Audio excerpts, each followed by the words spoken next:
Hello everyone and welcome back to Gran Turismo 7 Custom Project Set 3. Here we have the third build of the series, the HKS R33 Drag GT-R. This car featured in Gran Turismo 2 but never returned later in the series. It is essentially a very heavily tuned R33 GT-R that is designed purely for drag racing, so it is a high-speed missile with less emphasis on handling and cornering. In Gran Turismo 2, the car is one of the fastest in the game, but many players found it almost unusable in most races due to its poor handling. Which is technically accurate to what a drag car would feel like, but it made the use cases for this car very limited, especially since the planned drag racing mode was cut from Gran Turismo 2 late in development. This build is an attempt to recreate this car in Gran Turismo 7. I wanted to make it more usable than in Gran Turismo 2, while not making it just a super easy car to drive, so it still feels like a drag racer while also being a usable car within actual races. Also, for anyone who follows the Special Project series on the HSG Automotive YouTube channel, which if you don't, you 100% should, that series is what inspired me to make this series, then you will know that he also made a build for this exact car. At the time of this video's release, the most recent series of his. I've been planning this set for a long time, but I haven't had the time to actually make it until now, and I never expected him to make this car in any of his packs, which is why I chose it in the first place. I thought about dropping this car from my set if the build was too similar to his, but I think our builds are different enough to warrant them both existing. So, with that out of the way, the first thing we will do is head to GT Auto because we will have to engine swap this car. So, in GT Auto you want to go to Car Maintenance and Services, and once this menu loads you'll want to go to the bottom option to engine swap the car. If you don't have this option yet, it's because you haven't reached collector level 50, because you need to be level 50 in order to buy engine swaps. You may be able to chance your luck and get one in a roulette spin, but I was never able to receive one through that method, so your most reliable method is definitely to buy it. Unfortunately, it is one of, if not the most expensive engine swap in the game. It costs 1.6 million to engine swap the R33 GT-R with the R92CP engine. Very expensive, but I guess it makes sense given the price of the R92CP. But that's your best way to get the engine swap. You may be able to win it from a roulette spin. Other players have. I haven't been that lucky. But definitely getting to level 50 and buying it is your most reliable method of getting it. Now, once you've got that done, we want to go into the car customization section. I should say the livery on this car was made by another player in the community and it is fantastic. There's a lot of HKS liveries out there. I think this one is the most accurate in my opinion, but there are a couple of little things that I wanted to change. For our first thing, we want to go to custom parts. We want to go to the wing. The wing on this car by default is wingless. The actual car does have a wing, but none of the wings that are available to us really match it that well. I've gone for Type A because it's the one that's the closest looking to the original car, and I did still want the car to have a wing of some kind, so I'd recommend putting the Type A wing on. And the other change is in the other section. You want to go to front grille. I've put Type C parts on. I believe the livery by default has Type A. I put on Type C just because I like having the GT-R badge there. You might not. It's entirely up to you. I think the real car does have the badge on it though, but again, entirely up to you. That's a small change. It doesn't really impact much. But once you've done those two changes, we can now finally head out of GT Auto and we can actually get to fitting our custom parts to this car.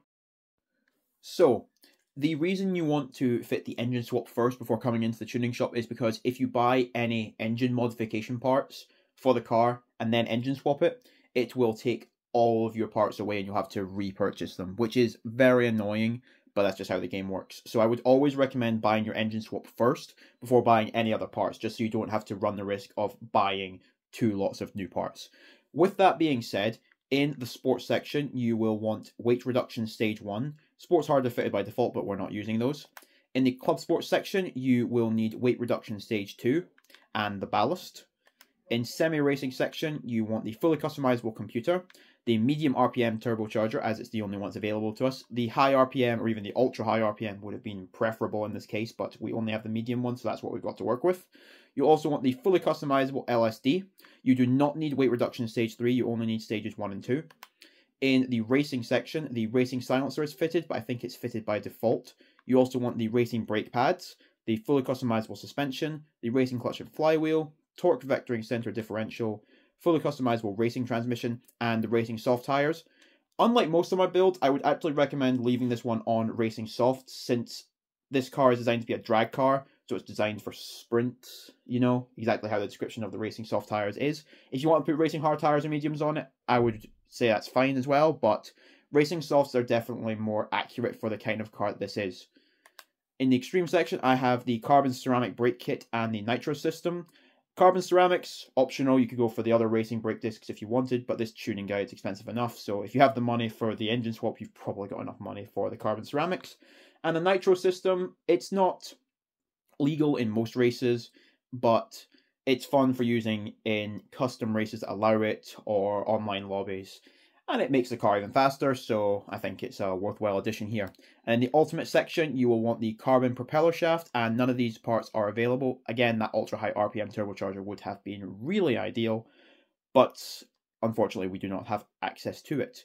So with all our parts fitted, let's head back into the garage and we can get on to tuning the car. But before we get into the tuning for this car, there is a few things I would like to note here. Firstly, as I've alluded to in the tuning shop, the power of this car is noticeably lower than the real car. My build has 980 horsepower compared to the real car's 1011 horsepower. Even with the R92CP engine swap and all the parts we fitted to this car, we cannot get enough power in the R33 GT-R to fully replicate the HKS drag car, which is probably more of a testament to how absurd this car actually is in real life than anything else. The other thing to note here is that this tuning guide is designed to make the car feel usable while still offering a challenge. If you want to make this car feel even more twitchy, I would recommend turning down the anti-roll bar setting, which will make the car less stable through corners. With that being said, we can now move on to the actual tuning. So, for our tyres, we have racing softs equipped. For the suspension, it is fully customizable with 100mm of body height on the front and rear. Our anti-roll bar is set to 7 front and rear. The compression on the dampers is 25 front and rear with 40 front and rear on the expansion. Our natural frequency is 2.35 on the front and 2.55 on the rear. Our negative camber angle is 1.0 on both the front and rear, and the toe angle is set to 0. If you want to make the car feel even less stable, I would recommend lowering these even further. And if you want to make it more stable, increase the toe angle, increase negative camber angle. That will definitely make it feel more stable. For our differential, we have the fully customizable one equipped, and we have our initial torque set to 10 on the front and rear. The acceleration sensitivity is 35 on the front and rear, and our braking sensitivity is 10 front and rear. This car has the torque vectoring center differential, and it is set to 50-50 to give us an equal power split to the front and the back wheels. Our downforce is as low as it can go on the front and rear with 50 and 120. The ECU is fully customizable and left on 100. Our ballast is 41 kilos, which brings us up to 1280 kilos, which is the real life weight of the car. The ballast positioning is all the way to the back to get us closer to 50-50 split. Since the car is front engine, there is definitely more weight over the front, but we do get it quite close to being a 50-50 split, given the car we're working with. Our transmission is fully customizable racing, and it is set to an automatic setting of 450 kilometers per hour. The nitros is fitted and it is set to 50%. You could adjust this, or you could take it off if you're using it in career mode. For our turbocharger, we have the medium RPM turbo equipped.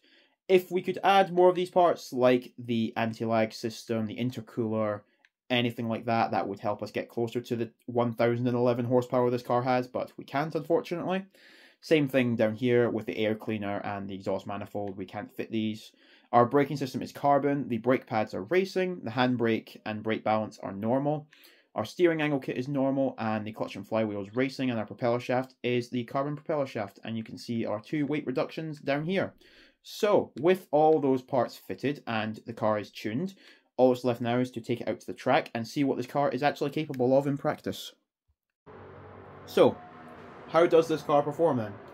Well, it's incredibly fast and twitchy through corners, just as you would expect. But the way I've built it makes it a usable car, which is something more difficult to say about the car from Gran Turismo 2. This car is still a GT-R at the end of the day, so it isn't really possible to make it truly bad in all honesty. This car will likely be more of a test to drive than your average GT-R. Engine swapped cars do have a reputation in this game for being more twitchy than you may expect, but the R92CP engine swap in the various GT-R models is actually one of the more stable swaps in this game. This car is actually a great Sardinia candidate without any alterations due to its great top speed and acceleration. Its cornering isn't fantastic by any means, but it gets the job done. It definitely can set the tail out, and you can definitely spin out in this car, but I think it's a lot better than it was in Gran Turismo 2 in terms of actually being useful for racing.